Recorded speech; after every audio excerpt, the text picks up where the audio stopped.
Hello दोस्तों, तो इस वीडियो में आपको कक्षा 12वीं की प्रश्न बैंक का सॉल्यूशन बताने वाले हैं जो कि हिंदी विषय की है। तो ये वीडियो आपके लिए कमाल का वीडियो होने वाला है। तो चलिए शुरू करते हैं। तो देखिए यहाँ पर स्टार्ट करते हैं अपन गद्य खंड से। पद्य खंड भी इसमें दिया हुआ है। तो सबसे पहले देखिए यहाँ पर दिया हुआ है प्रश्न बैंक हिंदी विशिष्ट। तो ध्यान रखिए, आप 80 मार्क्स का आपका पेपर रहेगा। और देखिए आपको काव्य खंड में से क्या पढ़ना है। काव्य खंड में से कुल 17 अंक के क्वेश्चन आने हैं। इस बात का आपको ध्यान रखना है क्योंकि ये प्रश्न बैंक है जो कि एमपी बोर्ड ने जारी की है। इसी में से आपका 80 से लगभग 85% पेपर इसी में से आने वाला है। आपको इस बात का ध्यान रखना है कि 80 से 85% पेपर आपका प्रश्न बैंक में से ही आएगा, ठीक है। और 15% है जो कि थोड़ा डीपली पूछा जाएगा।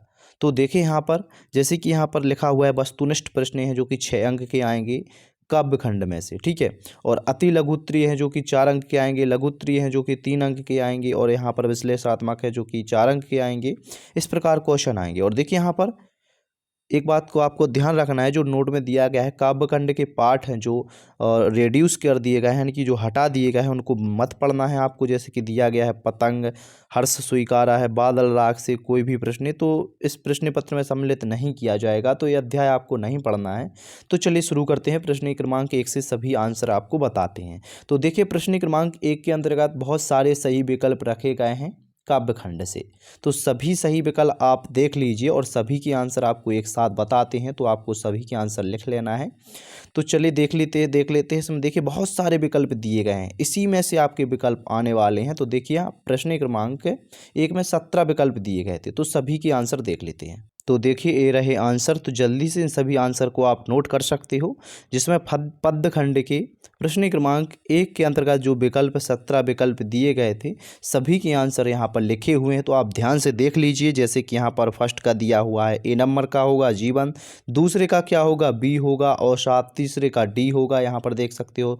और यहाँ पर चौथे का बी नंबर का दिया हुआ है, पाँचवें का डी नंबर का दिया हुआ है। तो इस प्रकार आपको 17 क्वेश्चन के आंसर यहाँ पर दिए गए हैं जो कि विकल्पीय क्वेश्चन है। अच्छे से पढ़ना है इन सभी को और रटना है, ठीक है, क्योंकि इसी में से आने वाला है आपका पूरा पेपर इस प्रश्न बैंक से। तो देखिए चलिए स्टार्ट करते हैं प्रश्न क्रमांक 2, ठीक है। तो देख लीजिए प्रश्न क्रमांक 2 के अंतर्गत सत्य असत्य दिए गए हैं।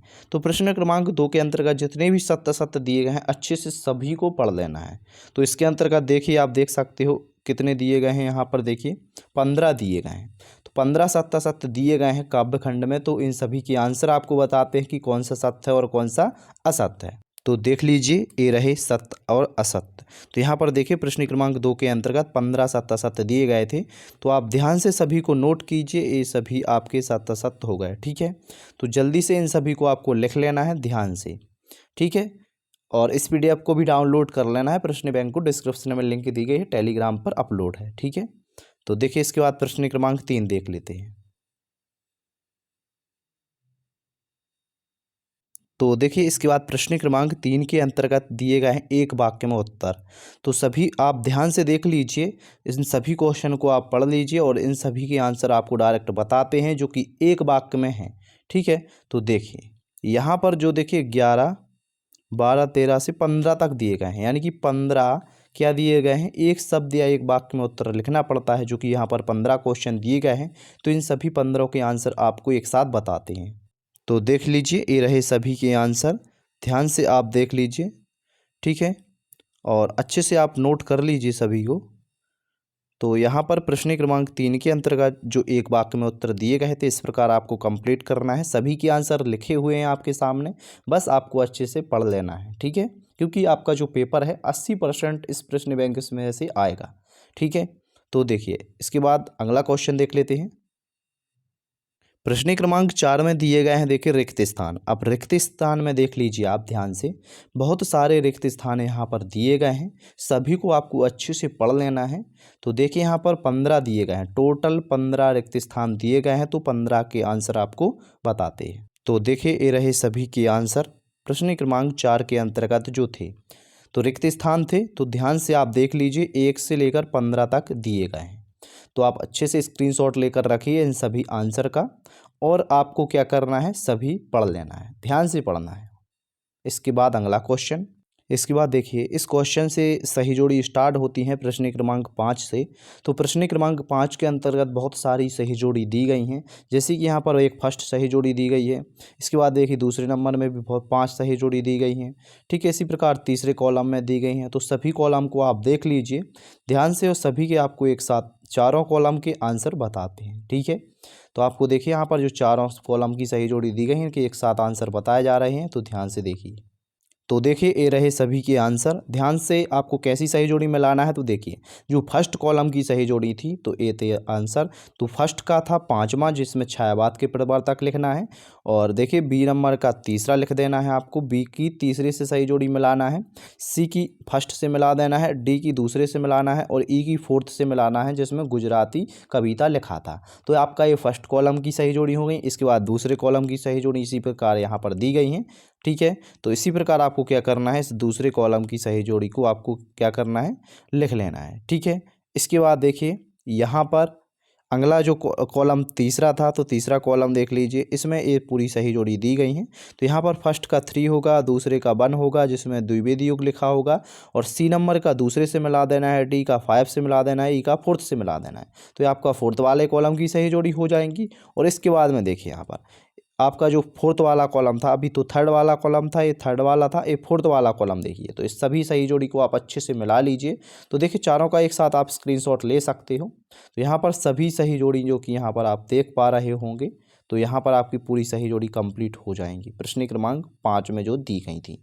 तो इन्हीं में से आपकी कुछ सही जोड़ी आएंगी। ठीक है, तो अच्छे से आपको पढ़ लेना है। चलिए इसके बाद अगला क्वेश्चन देख लेते हैं। तो देखिए यहाँ पर आप पूछे गए हैं क्वेश्चन आंसर। तो देखिए काव्य खंड में से 2 अति लघुत्तरीय प्रश्न आने हैं।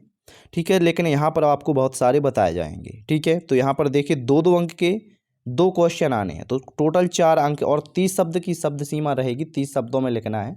तो चलिए फर्स्ट क्वेश्चन से स्टार्ट करते हैं। रेगुलर आपको सभी के आंसर बताते जाएंगे, आपको ध्यान से लिखते जाना है। फर्स्ट में पूछा गया है उषा कविता में गाँव की शोभा कैसी बताई गई। तो देखिए इसका आंसर, तो इसे आप जल्दी से लिखिए। ये रहा आंसर पूरा। ठीक है, इसे आप अच्छे से नोट कर सकते हैं। 30 शब्दों में लिखना है, तो चाहो तो आप देखिए यहाँ पर इतना बस आप लिख सकते हो, या फिर आपको और एक्स्ट्रा लिखना है तो यहाँ पर आप देख सकते हो, और आगे भी दिया गया है तो आप पूरा लिख सकते हो। ठीक है, तो चाहो तो आप इतना बस लिख सकते हो या फिर पूरा यहाँ तक लिख सकते हो। तो ये आपका फर्स्ट क्वेश्चन हो जाए। इसके बाद देखिए यहाँ पर दिया हुआ है सेकंड क्वेश्चन है, तो इसका आंसर बताते हैं। तो देखते जाइए, रेगुलर सभी क्वेश्चन के आंसर आपको बताते जाएंगे, तो बस आपको नोट करते जाना है। ठीक है, तो देख लीजिए ये रहा दूसरे का कैमरे में बंद अपाहिज वाला। तो इसे आप जल्दी से पूरा नोट कर सकते हो, यहाँ से पूरा दिया हुआ है। ठीक है, तो लिख लेना है आपको इस प्रकार ये पूरा। ठीक है, 30 शब्दों में लिखना है, तो चाहो तो आप आधा भी लिख सकते हो। ठीक है, इसके बाद में देखिए अगला क्वेश्चन का आंसर यहाँ पर दिया हुआ है, तो आप देख सकते हो यहाँ से आपको लिखना है, स्टार्ट करना है और पूरा यहाँ तक लिख लेना है। तो आपके अगले क्वेश्चन का आंसर हो जाएगा, यानी कि जो अभी आपको आंसर बताया वो कौन से क्वेश्चन का था। देखिए यहाँ पर तीसरे नंबर के क्वेश्चन का आंसर था। इसके बाद में देखिए 4th का आंसर बताते हैं। तो देख लीजिए ये रहा 4th का आंसर, बानरों की व्याकुलता के कारण बताना था। तो पूरा आप इतना लिख सकते हो, बानरों की व्याकुलता के कारण हो गए। ठीक है, इसके बाद अगला क्वेश्चन, तो देख लीजिए यहाँ पर अगला क्वेश्चन जो कि 5वां है, कवितावली में बताई गई 2 आर्थिक समस्याओं को लिखना है। ठीक है, इसके बाद इसका आंसर भी बताएंगे, डायरेक्ट तीनों के आंसर आपको देख लेना है। तो देखिए पहले तो आप कवितावली वाला पूरा क्वेश्चन का आंसर लिख लीजिए। 2 आर्थिक समस्याओं को लिखना है जिसमें गरीबी और बेरोजगारी है। तो चाहो तो आप दोनों को इस प्रकार लिख सकते हो, बट आपको 2 ही अंक पूरे नहीं मिलेंगे क्योंकि 30 शब्दों में लिखना है। तो आप इसे अच्छे से इस प्रकार लिख सकते हो। पहले तो दोनों पॉइंट लिखिए, फिर इसे थोड़ा समझा दीजिए। ठीक है, तो इस प्रकार आप पूरा यहाँ से लिख सकते हो। ठीक है, तो इस प्रकार आपको पूरा लिख लेना है। इसके बाद अगला क्वेश्चन ये था। देखिए अगला क्वेश्चन क्या था, आप इस पर ना जाएं क्रमांक पर, आप डायरेक्ट उसके बाद वाला क्वेश्चन देख लीजिए। बच्चे किस बात की आशा में नीड़ों से झांक रहे होंगे। तो इसका पूरा आंसर दिया हुआ है, आप नोट कर सकते हो। इसके बाद अगले क्वेश्चन का आंसर यहाँ पर दिया हुआ है, तो इसे भी आप लिख सकते हो, जिसमें देखिए चिड़िया चंचल इसलिए हो रही है क्योंकि वह अपने बच्चों के लिए अत्यंत चिंतित है। वह दिन ढलने से पहले जल्दी से जल्दी अपने बच्चों के पास पहुँचकर उन्हें भोजन, स्नेह और सुरक्षा देना चाहती है। तो इसके बाद वाला क्वेश्चन देख लीजिए, और आप उस पीडीएफ में ध्यान से देखते जाइए, सभी के आंसर यहाँ पर दिए गए हैं। देखिए इसके बाद में एक क्वेश्चन था कि पर्दे पर वक्त की कीमत है कहकर कवि ने पूरे साक्षात्कार के प्रति अपना नज़रिया किस रूप से रखा है, तो इसका आंसर यहाँ पर लिखा हुआ है, आप देख सकते हो। और इसे पूरा आंसर इस प्रकार आप लिख सकते हो, ठीक है, पूरा आंसर दिया हुआ है। इसके बाद देखिए अगला क्वेश्चन था जिसमें निर और के उद्धार का अर्थ बताना था, तो यहाँ पर आंसर रहा। तो पूरा आंसर आप इस प्रकार लिख लेना है आपको, और एक भी क्वेश्चन नहीं छोड़ना है इस प्रश्न बैंक में से, ठीक है। अब देखिए इसके बाद में एक क्वेश्चन दिया गया है, उद्गार और उपहार कवि को क्यों प्रिय हैं, या फिर अथवा में इस प्रकार का क्वेश्चन भी पूछ लिया जाता है। क्वेश्चन वही है, आंसर एक ही रहेगा, ठीक है। निज और के उद्गार व उपहार से कवि का क्या तात्पर्य स्पष्ट कीजिए।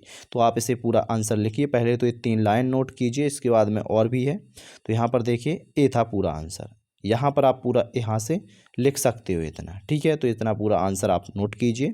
इसके बाद वाला क्वेश्चन था कि देखिए यहाँ पर निर उर के उद्गार से कवि का क्या तात्पर्य है, तो इसे जल्दी से आप नोट कीजिए। इसके बाद आगे बढ़ते हुए देखिए अगला क्वेश्चन था उसी के बाद वाला। तो देखिए इसमें अगले क्वेश्चन में पूछा गया था कवि को संसार क्यों प्रिय नहीं है, तो इसका आंसर देख लीजिए, यहाँ पर दिया हुआ है पूरा। तो इसे आप जल्दी से नोट कर लीजिए, पूरा आंसर यहाँ पर लिखा हुआ है, ठीक है। इस क्वेश्चन का आंसर पूरा आप देख सकते हो, स्क्रीन पर दिख रहा होगा, और इसे आपको अभी के अभी याद कर लेना है। इसके बाद में देखिए अगला क्वेश्चन दिया हुआ है जिसमें संसार की विषमताओं के बीच में कवि कैसे, देखिए यहाँ पर, तो यहाँ पर देखिए इसको आपको लिखना है, इस वाले क्वेश्चन को, ठीक है। इस वाले क्वेश्चन को कवि संसार क्यों प्रिय नहीं है, तो इसे आप पूरा नोट कर सकते हो, इस प्रकार पूरा आपको लिख लेना है इसका आंसर, ठीक है। क्वेश्चन बैंक में आप प्रश्न मिलाते जाना है और ये आंसर आपको लिखते जाना है। रेगुलर क्वेश्चन के आंसर इस पीडीएफ में शामिल किए गए हैं, ठीक है। और इसके बाद में देखिए इसको भी आप नोट कर सकते हो, पूरा आंसर दिया हुआ है, ठीक है। तो इस क्वेश्चन को ध्यान से पढ़ें, संसार की विषमताओं के बीच में कवि कैसे जी रहा है, तो इसको नोट कीजिए जल्दी से और अच्छे से याद कर लीजिए। रावण की तुलना किससे की गई है और क्यों की गई है, तो देखिए यहाँ पर ये रहा पूरा आंसर, तो इसे आप जल्दी से लिख सकते हो और याद भी कर लेना है, ठीक है। इसके बाद आगे बढ़ते हैं, तो इसके बाद अगला क्वेश्चन देखते हैं, ठीक है। तो देखिए इसमें पूछा गया है आपके विचार से तुलसी को हाय हाय करने की नौबत क्यों आई थी, तो इसे आप ध्यान से देख लीजिए, पूरा आंसर रहा 30 शब्दों में, तो लिख लीजिए। इसके बाद में देखिए पूरा आंसर यहाँ से लिखना स्टार्ट करें, तो यहाँ पर आप देख सकते हो स्क्रीन पर, ये रहा पूरा आंसर, ठीक है। रिपीट नहीं लिख लेना है क्योंकि यहाँ पर भी दिया गया है और यहाँ पर भी, तो देखिए 3 लाइन ऊपर की ऊपर दी गई हैं, फिर इसके बाद में बाकी का यहाँ पर है, तो ध्यान से देख लेना है। इसके बाद देखिए अब अगले क्वेश्चन से, तो आपके देखिए इस प्रश्न बैंक में जो क्वेश्चन दिए गए थे 1 से 15 तक, सभी के आंसर आपको बता दिए गए हैं। चलिए अब बात कर लेते हैं। देखिए कवि परिचय पूछा जाना है, काव्य खंड में से कवि परिचय आना है, तो आप देखिए क्या क्या करना है आपको, साहित्यिक परिचय और 2 रचनाएं आपको ध्यान से पढ़ लेना है।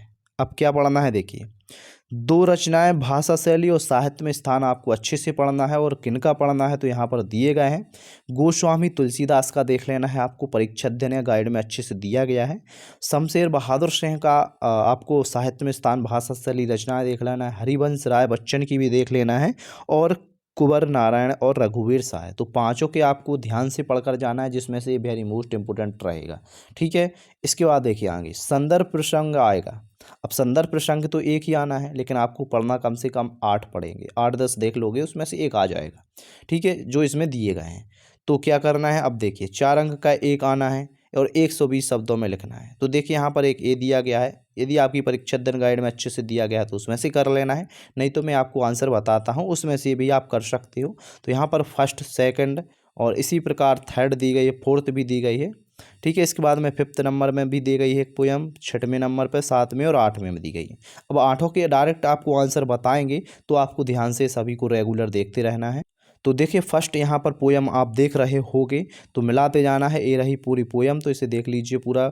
तो इसके बाद यहाँ पर प्रसंग दिया गया है, प्रसंग लिखिए और यहाँ पर व्याख्या लिख लीजिए, ठीक है। व्याख्या, प्रसंग और संदर्भ भी आपको देख लेना है कि कहाँ से ली गई है, ठीक है, ध्यान से देख लेना है। तो यहाँ पर प्रसंग दिया हुआ है, व्याख्या भी दी गई है, तो पूरा नोट कीजिए, आपको रिपीट नहीं करना है, ठीक है। इसके बाद देखिए अगली पोयम ये दी गई है, यहाँ पर व्याख्या दी गई है, संदर्भ प्रसंग फर्स्ट की तरह रहेगा जो कि फर्स्ट में था, ठीक है। तो इसे आप ध्यान से स्क्रीनशॉट भी ले सकते हो, तो इसे आप कर लीजिए, ठीक है। इसके बाद में देखिए यहाँ पर एक पंक्ति दी गई है नेक्स्ट वाली, उसके बाद वाली, तो देखिए इसकी भी संदर्भ प्रसंग व्याख्या लिखना है आपको।